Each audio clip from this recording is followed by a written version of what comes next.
parts of climate modeling.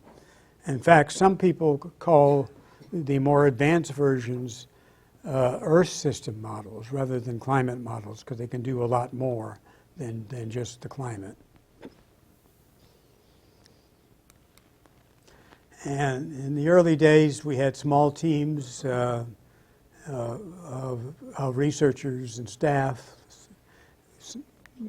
Our original staff started with only 5 people.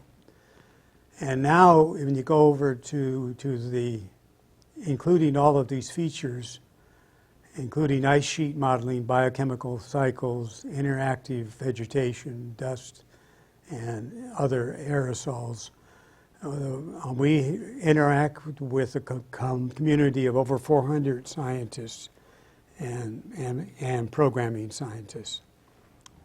So it requires quite a structure, a lot of interactions, and working with experts in a lot of different fields. And we're now able to get down to these kinds of the resolution, 25 kilometers for the entire globe. It's not just on this region, but I just want to point out that this allows us to get down to sort of the county level of giving climate information, and it improves our coastal areas so we can define better, and that it also improves our representation of mountains and other features that are on the smaller scale in our climate models. In the vertical, we actually put in here's a mountain, for example, idealized mountain, and we actually changed the coordinate system so it sort of follows that in a lower part of the atmosphere. Then we get up in the stratosphere, it's just pressure surfaces. So we transform the grid as we go up into the higher atmosphere. So we're including major parts of the stratosphere in our models. I won't go through this in great detail. I think there was someone who I talked to this afternoon who actually asked if we included groundwater. Yes, we do include groundwater in our models. And that we include vegetation of different types, and in the spring and the fall. On the spring and the summer, the vegetation grows and the leaves fall off and go on the ground, and we get root litter, and we have on the change of the vegetation is such that when spring comes, we take carbon dioxide out of the atmosphere and increase the vegetation. And then when fall comes in winter, the leaves fall off the trees and give carbon dioxide back to the atmosphere so that we go through the seasonal cycle. And we have verification of how well we do this whole process by looking at satellite data, where we keep track of the vegetation and the carbon dioxide from observed measurements. And the models do a pretty good job of tracking that change.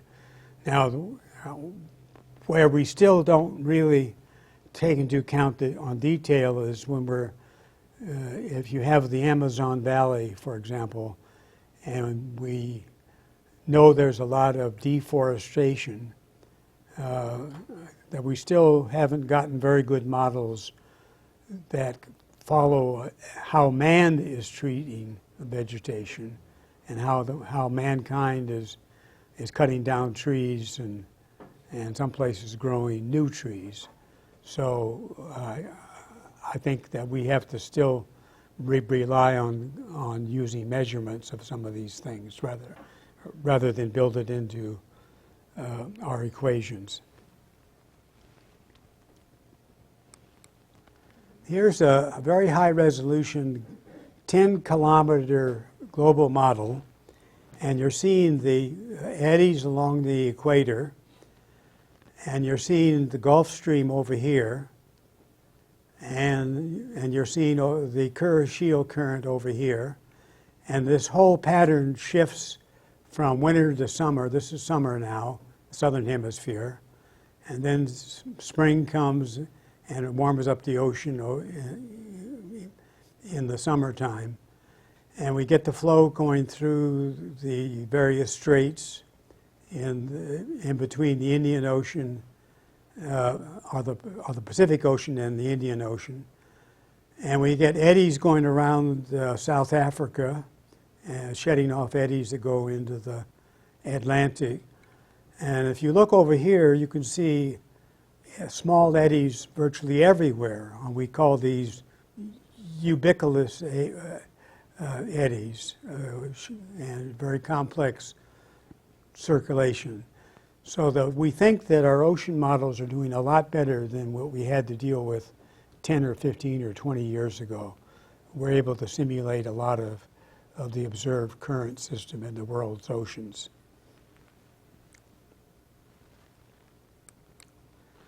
Now here's from NASA a high-resolution animation of aerosols. On these white puffy aerosols are from the burning of fossil fuels, causing carbon aerosols. And if you notice over China, where the pollution is the worst, air pollution, it has the largest amount of carbon aerosols. But the interesting thing is that these aerosols travel halfway around the world. And in fact, if you're in Hawaii, you can see these aerosols at the top of Mount Loa, on some of the mountains there. So it's hard to think of carbon aerosols only being local. They actually sweep around the globe. On the dust from the Sahara Desert is shown here in the orange, and the green areas here are the burning of forest and grasslands mostly for farming. So we're seeing carbon aerosols from both burning of trees and shrubs and so forth. And now here we see aerosols from sea spray, which is putting aerosols around Antarctica. So when we look at these animations, they're quite realistic in terms of aerosols, in terms of their distribution. And in our more advanced models, we have included these aerosols into our simulations. So in the early days, we didn't even include any of these aerosols, but they are an integral part of the climate system.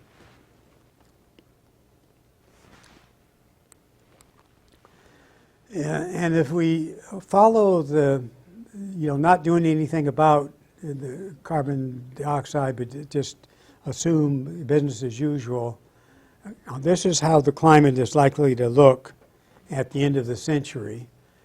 Most of the warming taking place up near the poles in the winter hemisphere, mostly over land, some warming over the oceans, but smaller than over the land. And we think that this will be how the planet will warm up. So we're actually looking at very large temperature changes. And I think you can see that in some cases, in the dark red, we're up to 15 degrees centigrade or 27 degrees. And that is warm. So this is going to be a different planet if we don't do something about climate change. I'm going to show a very high resolution animation of the temperature with our high resolution atmospheric model, looking at the temperature pattern going from the present up here. This is it's just a single year for the present, and this is for the future, starting with the year 2090. And you can see that we're dealing with much warmer temperatures, especially over land, and we're getting surface temperature is up to 25 degrees warmer in some areas. So, this is dramatic change of global of climate change, and this is what all of us are deeply concerned about as scientists. That the policymakers understand that these are not trivial and small changes in our ecosystem and environment.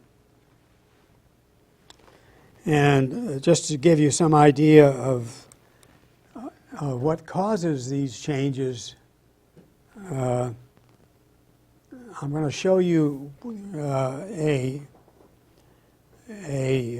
animation of something called reciprocal water. And what it is a measure of the vertical water vapor in the atmosphere and how that changes with time. Whoops, I guess I didn't do that right. I wanted to show you something. I'll have to come back to this if I have time.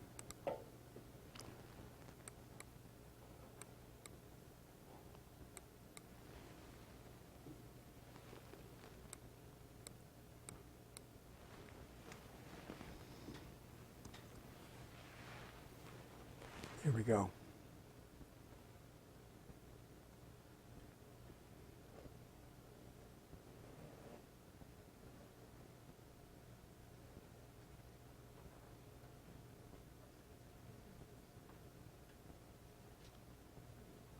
Okay, now this is on the water vapor one.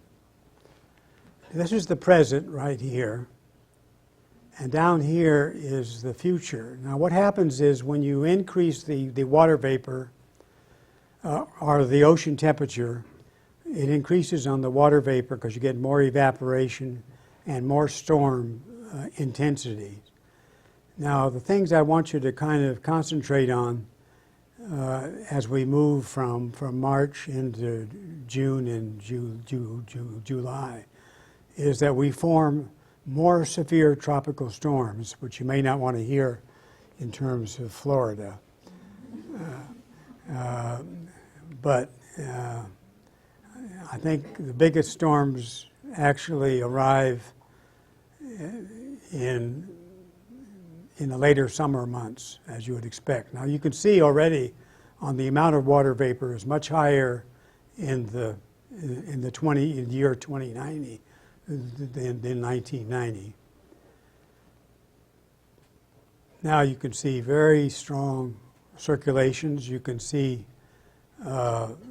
tropical storms that have very high water content, and therefore they'll get driven. Here's some storms that coming into the Pacific. Here's some in the Atlantic. There's one there. So the bottom line is that we get more intense storm systems than we see in the present climate. So I think this is kind of a warning about if we let the planet warm up as much as we see in these animations from business as usual emissions, that we're going to have tremendous effect on the climate.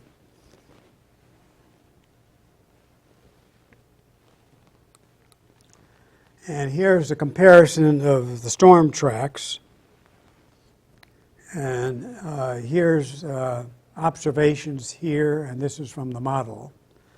So for weaker storms, these are the storm tracks. And we seem like we do a reasonable job of simulating the overall pattern. Then if you go over to here and you look at the storm tracks for intense hurricanes, these are our level of the 5 hurricanes, that we're going to still have fairly strong hurricanes in the Pacific and the Atlantic. So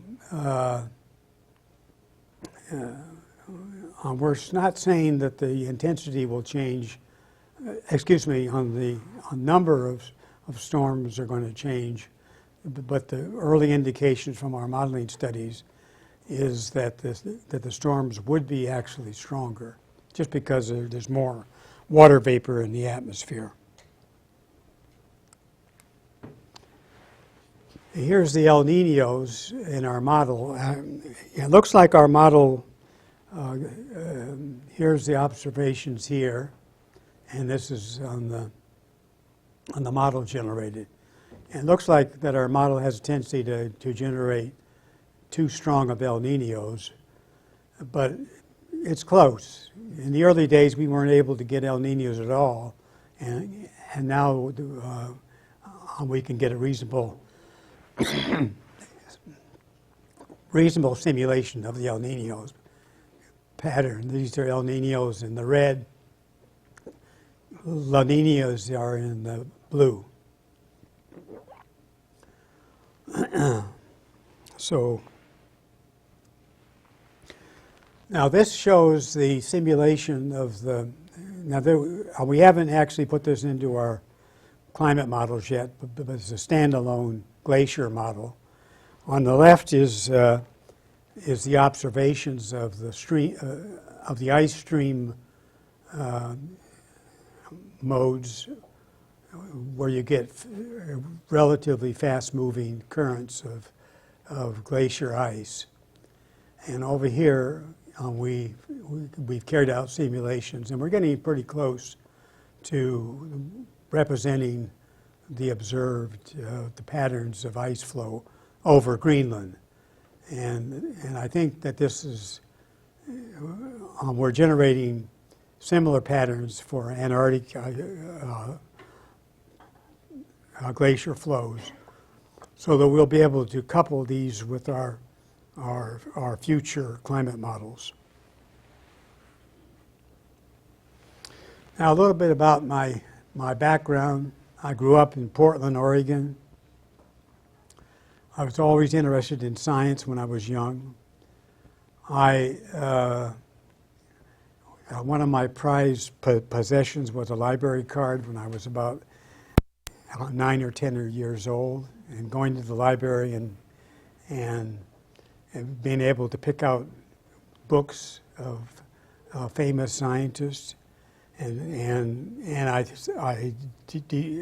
made a discovery, and that was that they came from ordinary families, much like mine. I thought that, gee, I like this subject, and I really like to be a scientist, and I thought I could do it. So I eventually applied to go to, my senior year of high school, I worked as a dishwasher in a big hospital in Portland, Oregon. And I asked the dietitian, where could I go to get a similar job as a dishwasher? And she said, oh, we have another hospital down in Corvallis, Oregon. And I went down there and I got a job, and she helped me get a job in the local hospital. So I worked through college at this hospital. It only had 30 beds, and I did everything in addition to washing dishes and pots and pans. I moved the patients because there wasn't any mail around, and I did all that stuff. So, and kept the furnace going. That was important. So anyway, I made $1 an hour, and eventually graduated in physics in 1958, and then got a summer job, and this is why I always tell young people, take advantage of summer jobs because they can really give you some good experience. And I got a summer job as a mathematician at Stanford, and then went on to graduate school at Penn State and got my PhD. So I just happened to be in the right spot at the right time, I think. And I think that life has been good. I joined NCAR in 1962. Now I'm the longest serving scientist there for 53 years. I'm starting to retire. My wife, Mary, doesn't want me to be home all the time, so I'll still keep coming into work and working on various projects. So I had a wonderful mentor, Akira Kazuhara, a Japanese scientist. He and I were the two pioneers in building the climate model. He was an excellent mentor, just as many of you students have some great mentors here on the faculty that helped guide you. I was guided through school and in my early employment by working with good people. And I think all of us who are in science really benefit by having excellent mentors and colleagues that support us as our careers start and grow. And I think that's very important on that tradition of helping out younger people. And one of the reasons I'm here, actually, is to have the opportunity to encourage young people to get into the field and stay in the field. In 1977, I was invited to be on President Carter's Committee on Oceans and Atmospheres, which was a presidential appointment to give advice on ocean and atmospheric processes. So it met in Washington twice a month, and I took off time to do that.